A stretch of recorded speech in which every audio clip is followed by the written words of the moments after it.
Hello and welcome back to the English Learning Podcast. We are so excited to be starting season 3 with you.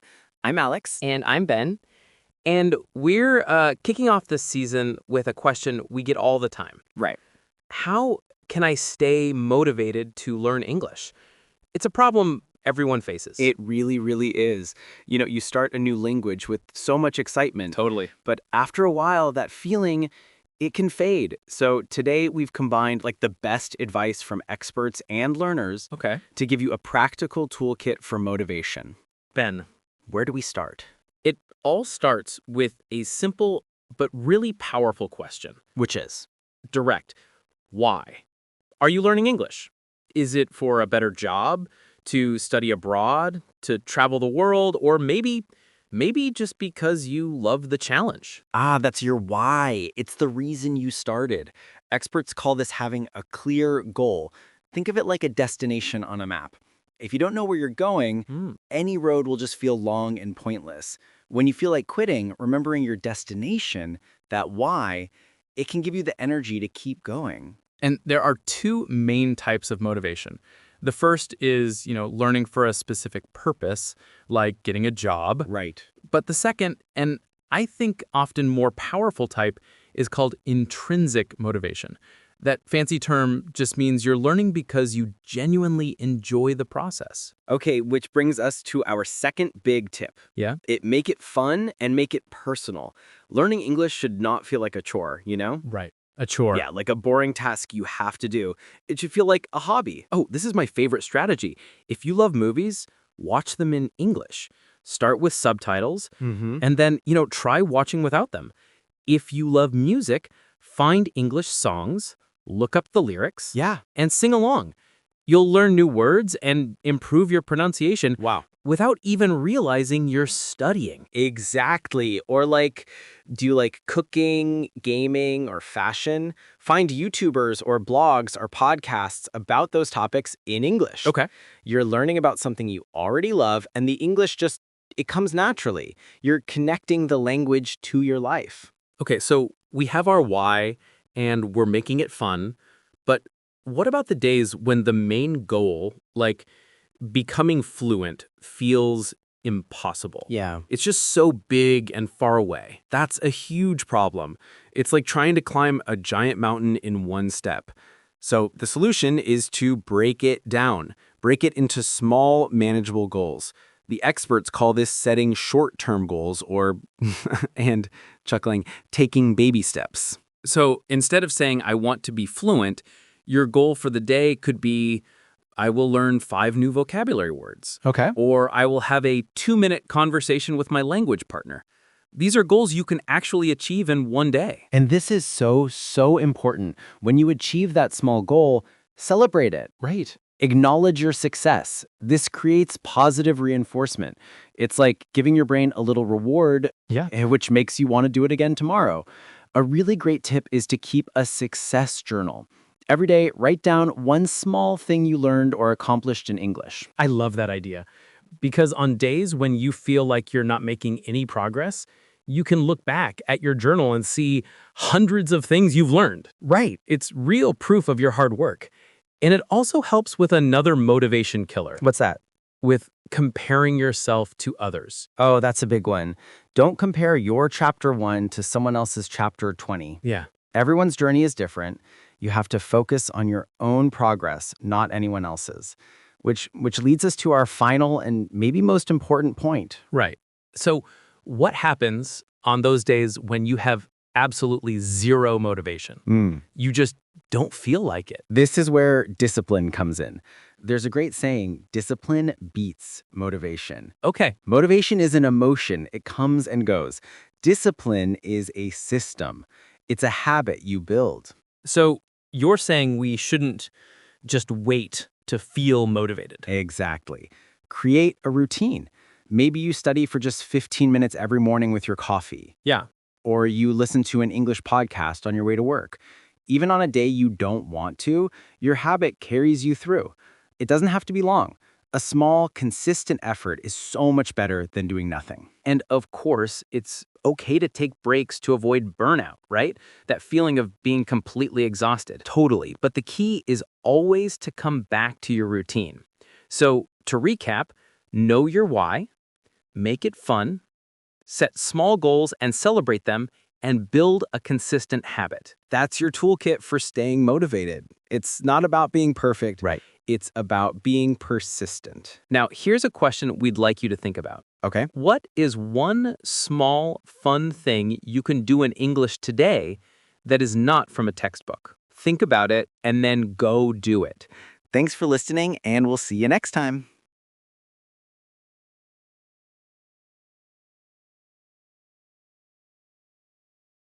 Hello and welcome back to the English Learning Podcast. I'm Alex, and this is Season 3, Episode 2. And I'm Ben.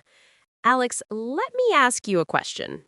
Have you ever, written an email in English, read it over and over, worried about one little preposition, Oh, yeah. and then just deleted it? All the time. Or I've wanted to say something in a conversation but stayed quiet because I was afraid I'd make a mistake. You, and thousands of other learners, have fallen into the perfectionist trap. And today, we are here to tell you, stop trying to be perfect. It sounds simple, but it's a huge challenge. So let's break it down. What exactly is this perfectionism in language learning? Well, it's the belief that you must have a perfect accent, flawless grammar, and a massive vocabulary before you can communicate effectively. Right. It's setting an impossibly high standard for yourself. I read this fascinating but also sad story about a university student. Oh, He was brilliant, but he was a perfectionist, and he ended up deleting his entire 20,000-word thesis no. because he was convinced it just wasn't perfect enough for his professor to see. Wow, that's a powerful example of how paralyzing it can be. For us language learners, it's not about deleting a thesis. It's about deleting our own opportunities to speak. We get so scared of being judged for a mistake that we just choose silence. And here's the most important part, and it's backed by research. Okay. Your desire to be perfect is the very thing stopping you from getting better. Studies show that learners with perfectionist tendencies have higher anxiety and, ironically, lower academic achievement. Wow. Your desire to be perfect is the very thing stopping you from getting better. Exactly. Language is a tool for communication, Yeah. not a piece of art to be mastered before it can be used. I love the advice from communication trainer Mariana Pascal. She says we should think of a foreign language like playing a video game. A video game? How so? Well, in a video game, you don't expect to be perfect from the start. Right? You just want to get a result to get to the next level. You try, you fail, you learn the pattern, and you try again. You don't get angry at yourself for not being a master on level 1. That's a great way to think about it. The goal is just to get your message across, to get to the next level of the conversation, not to deliver a perfect, flawless performance every single time. Right. And this brings us to a really interesting and slightly funny phenomenon that proves this point perfectly.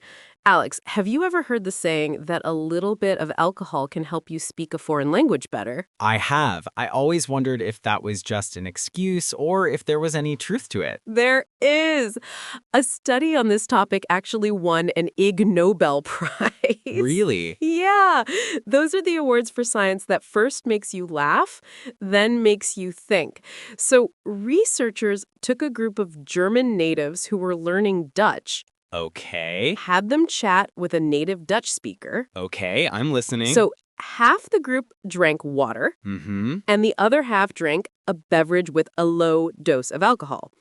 Then independent reviewers who didn't know who drank what, Right. they rated their speaking skills. And what did they find?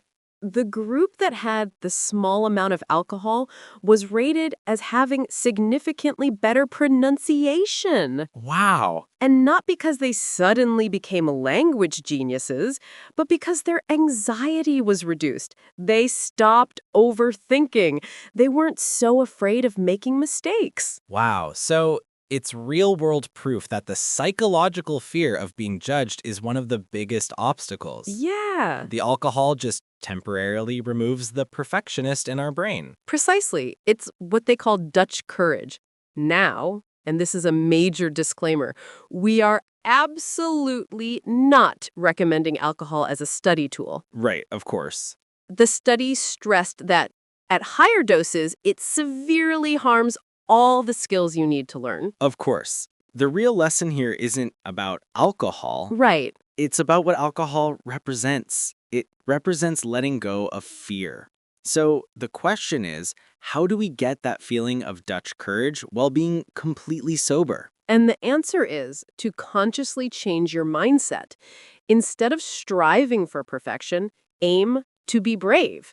Instead of being afraid of mistakes, welcome them as proof that you are trying. That's a powerful shift to see every mistake not as a failure, Yeah. but as a data point. Okay, that didn't work. Now I know for next time. No one is judging you as harshly as you're judging yourself. Most people are just impressed you're speaking a second language at all. So forget the perfect accent. Yep. Forget flawless grammar. Your goal is connection, not correction. Be enthusiastic, be brave, and be a communicator. You'll find that progress comes so much faster when you stop chasing the impossible idea of perfection. Now, here's a question we'd like you to think about. What is one small, imperfect step you can take today to use your English? Maybe it's sending that message you were scared to send, or just saying hello to someone. Think about it, and then go do it.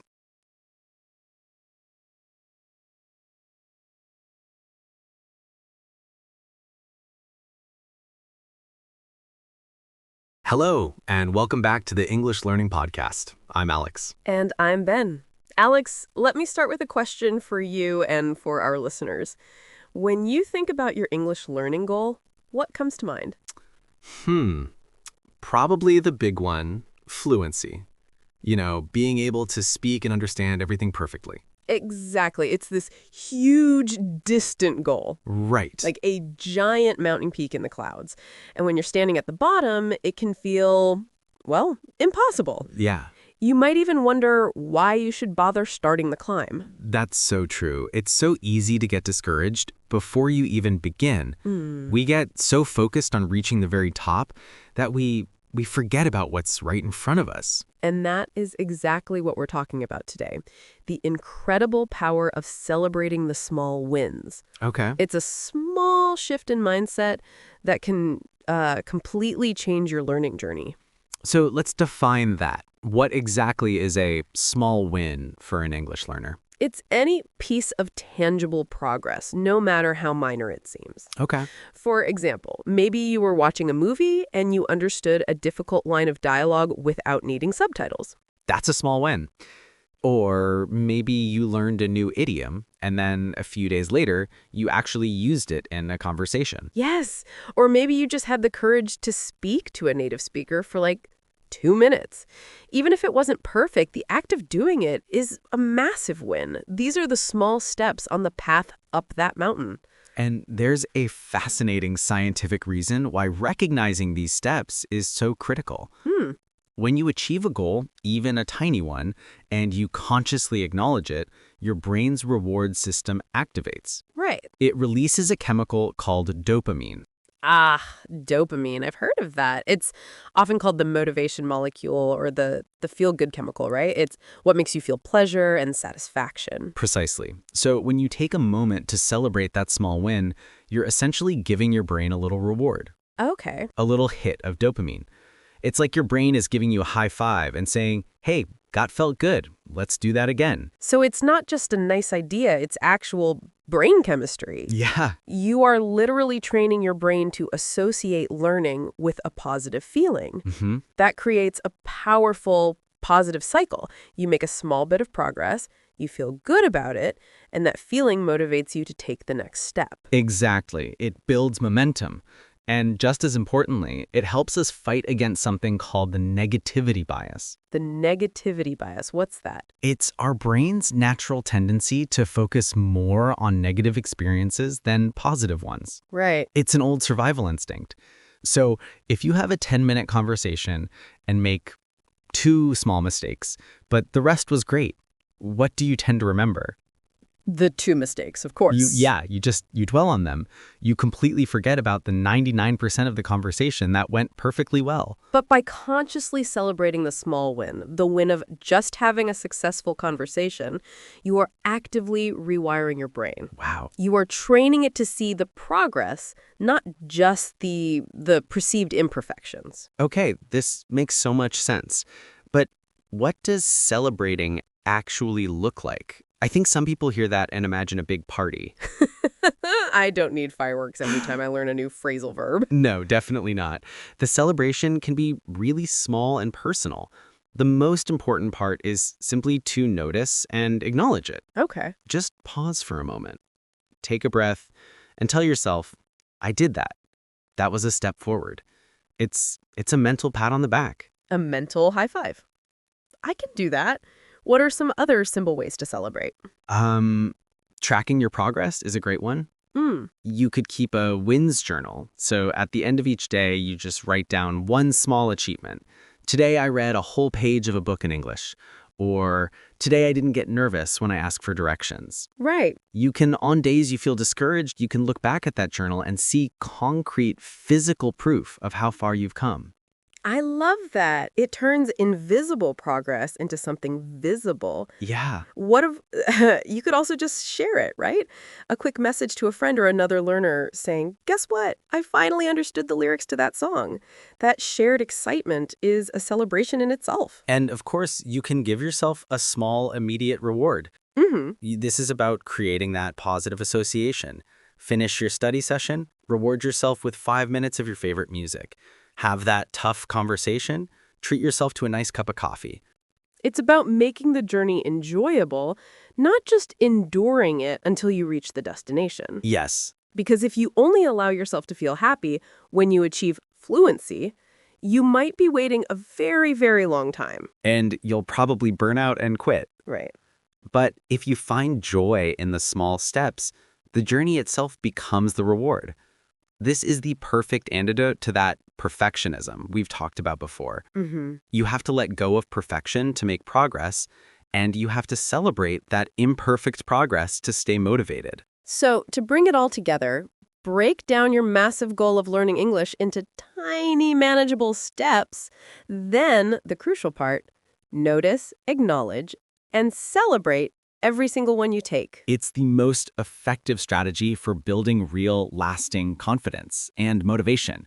It turns learning from a difficult chore into a series of small, satisfying victories. Now, here's a question we'd like you to think about. What is one small win you've had in your English learning this week, no matter how tiny it seems? Take a moment to identify it, and once you have it, give yourself that mental high five. You've earned it.